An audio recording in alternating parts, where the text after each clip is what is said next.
بسم اللہ الرحمن الرحیم۔ صرف ایک چیز جو آپ کے ساتھ زندگی بھر رہے گی وہ آپ خود ہیں، اس لیے خود پر وہ بوجھ نہ ڈالیں جو آپ برداشت نہیں کر سکتے۔ جو کچھ آپ کے منہ سے نکلتا ہے یہ وہی ہے جو آپ نے اپنے دماغ میں ڈالا تھا۔ نیک لوگوں کی صحبت سے ہمیشہ بھلائی ہی ملتی ہے، کیونکہ ہوا پھولوں سے گزرتی ہے تو وہ بھی خوشبودار بن جاتی ہے۔ آپ کو اپنی پسند اور خواہش کے مطابق چیزیں صرف بازار سے ہی مل سکتی ہیں۔ انسانوں کو ان میں موجود عیبوں سمیت قبول کرنا سیکھیں۔ گرتے ہوئے پتوں سے ہم یہ سبق حاصل کر سکتے ہیں کہ ایک بار یہ زندگی ختم ہو گئی تو ہماری جگہ اور آ جائیں گے، لیکن ہم واپس نہ آئیں گے۔ جس دنیا سے تم دل لگائے بیٹھے ہو وہ تمہیں سبق دے گی، خوشیاں نہیں۔ میں آپ کے ساتھ ہوں، یہ لفظ جس سے بھی بولیں سوچ سمجھ کر بولیں۔ ان لفظوں میں چھپی سچائی روحانی خوشی کا باعث بنتی ہے، اور ان لفظوں کے پیچھے چھپا جھوٹ عمر بھر کے لیے اذیت کا سامان بنتا ہے۔ ایک دن ہم بغیر الوداع کہے رخصت ہو جائیں گے۔ ہم جو چاہتے ہیں اور جو نہیں چاہتے سب کا سب یہیں رہ جائے گا۔ سب سے خوبصورت وقت وہ ہے جو آپ کا اپنے رب کے ساتھ گزرتا ہے، چاہے نماز کی صورت میں ہو، قرآن کی تلاوت یا ذکر کی صورت میں ہو۔ کسی پر کیے گئے احسان کی قیمت کبھی وصول نہ کریں، اس سے نیکی بھی ضائع ہوگی اور انسان کا وقار بھی مٹی میں مل جاتا ہے۔ جب تمہیں خوشیاں ملنے لگیں تو تین چیزیں کبھی مت بھولنا: اللہ کو، اس کی مخلوق کو اور اپنی اوقات کو۔ اندھیرے میں ایک دوست کے ساتھ چلنا روشنی میں اکیلے چلنے سے بہتر ہے۔ لفظوں کے بھی ذائقے ہوتے ہیں، بولنے سے پہلے چکھ لینا چاہیے۔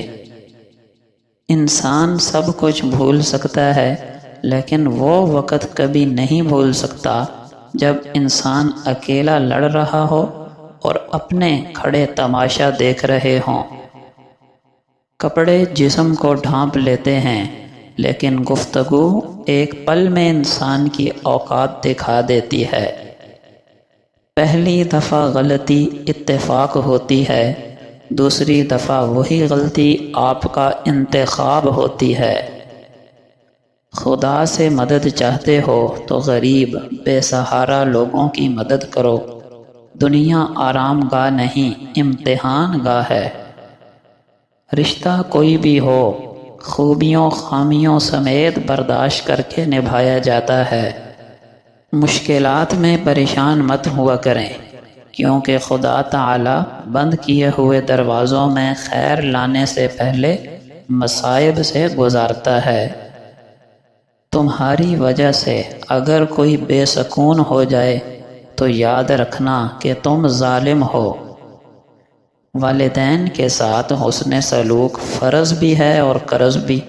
فرض آپ کو جنت میں لے جائے گا اور قرض آپ کی اولاد آپ کو چکائے گی۔ ایک مشہور مقولہ ہے کہ اگر بات کرنا چاندی ہے تو خاموشی سونا ہے، لیکن یقینی طور پر ہر خاموشی سونا نہیں ہوتی۔ جھوٹ سن کر خاموش رہنا بزدلی ہے، اداسی کے وقت خاموشی فخر ہے، آزمائش کے وقت خاموش رہنا حکمت ہے، گپ شپ کے وقت خاموشی فصاحت ہے، جیتنے پر خاموشی عاجزی ہے، سچ کی گواہی کے وقت خاموشی خیانت ہے، غصے کے وقت خاموشی طاقت ہے، فیصلے کے وقت خاموشی ہچکچاہٹ ہے۔ الجھنا چھوڑ دیں ایسی چیزوں سے، حالات سے اور لوگوں سے جنہیں آپ بدل نہیں سکتے۔ اپنی توجہ اس پر مرکوز کریں جسے آپ بدل سکتے ہیں، یعنی اپنے آپ کو۔ کسی کی مالی مدد کرتے وقت یہ 3 باتیں سوچ لیا کریں۔ آپ جو بھی دے رہے ہیں وہ اپنی جیب سے نہیں بلکہ اللہ کے دیے ہوئے مال میں سے دے رہے ہیں۔ آپ بظاہر ضرورت مند کو دے رہے ہیں لیکن در حقیقت یہ مال اللہ تعالیٰ کو بطور قرض دے رہے ہیں، جس کو کئی گنا بڑھا کر رب تعالیٰ آپ کو واپس عطا کرے گا۔ صدقہ دینے سے، کسی کی مالی مدد کرنے سے مال گھٹتا نہیں بلکہ وعدہ خداوندی ہے کہ مال بڑھتا ہے۔ ایک نوجوان نے اپنے دادا جان سے پوچھا، دادا جان آپ لوگ پہلے کیسے رہتے تھے؟ نہ لائٹ، نہ گیس، نہ جہاز، نہ انٹرنیٹ، نہ کمپیوٹر، نہ فلم، نہ ٹی وی، نہ فون۔ دادا نے جواب دیا، جیسے تم لوگ ابھی رہ رہے ہو، نہ قرآن، نہ نماز، نہ دین، نہ اسلام، نہ روزہ، نہ ادب، نہ اخلاق، نہ شرم، نہ حیا۔ بس فرق صرف اتنا ہے کہ ہم دنیا سے بے خبر تھے اور تم دین سے بے خبر ہو۔ بہت سے حقوق عدالت سے نہیں ملتے۔ والدین کہاں رپورٹ درج کروائیں گے کہ اولاد قدر نہیں کرتی؟ بہن کس سے کہے گی کہ بھائی اپنے گھر نہیں بلاتا؟ شوہر کس سے شکایت کرے گا کہ بیوی حقوق خوشی سے ادا نہیں کرتی؟ بیوی کہاں درخواست دے گی کہ شوہر عزت نہیں دیتا؟ یہ حقوق خوف خدا سے ادا ہوتے ہیں، اللہ کے سامنے جواب دہی کے احساس سے ادا ہوتے ہیں۔ بھروسہ بہت مشکلوں سے حاصل ہوتا ہے، اس لیے اسے توڑتے ہوئے اس بات کو ذہن نشین کر لیں کہ ایک بار ٹوٹنے کے بعد یہ بھروسہ دوبارہ حاصل نہیں ہوتا۔ کوئی بھی انسان پھر آپ سے ویسے رشتہ نہیں رکھ سکے گا جیسے اس کا پہلے تعلق تھا۔